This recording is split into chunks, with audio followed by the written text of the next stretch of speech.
In this video, I'm going to show you how to find the area using polar coordinates. This diagram shows two circles. We are supposed to find the area outside the small circle but inside the large circle. Using Cartesian coordinates, the equation of a circle can be found using modified equation of an ellipse, where the equation of a circle is equivalent to the modified equation of ellipse. Now, for this general equation of a circle, we have this: x squared plus y squared equals to r squared, where r is the x or y intercepts of the circle. Now, it can be observed that r is also equivalent to the radius of the circle. So we have got two circles equation, which is this: x squared plus y squared equals to 4 squared, the large circle, and x squared plus y squared equals to 2 squared, the small circle.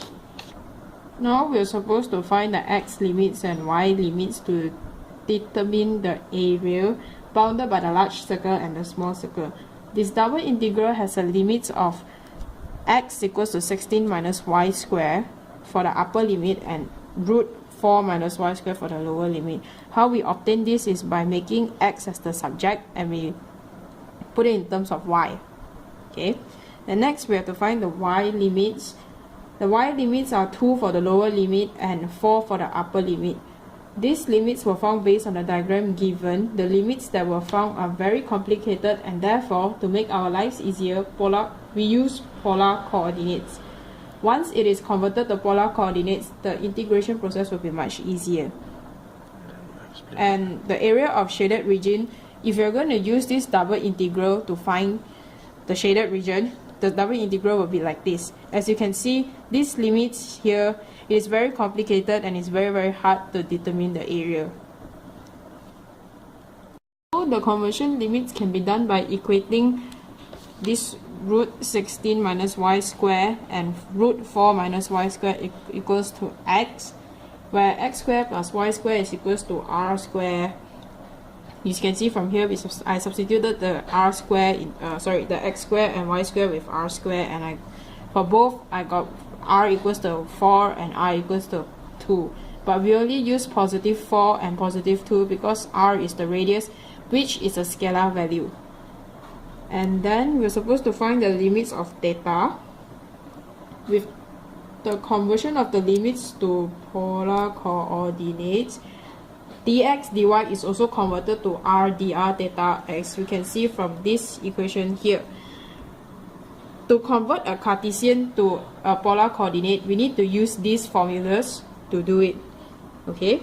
Now, the value of r is found from two equations, which is 2 and 4. We are supposed to find the value of theta.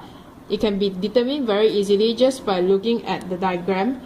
It can be observed that the circle has revolved by 360 degrees, where we all know 2 pi is equivalent to 360 degrees. Therefore, the limits of theta is within 0 to 2 pi. So now, we have found the limits of the integration. The final equation of the integrals is this.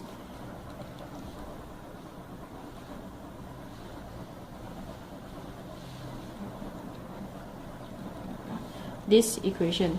The integration is starting by integrating in terms of r and then only theta. So now I will do the integration.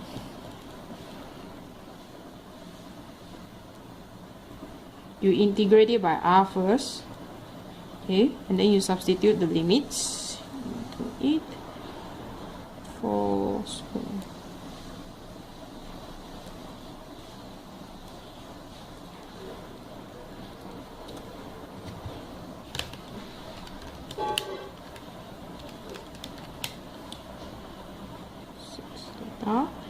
And then we integrate it in terms of theta.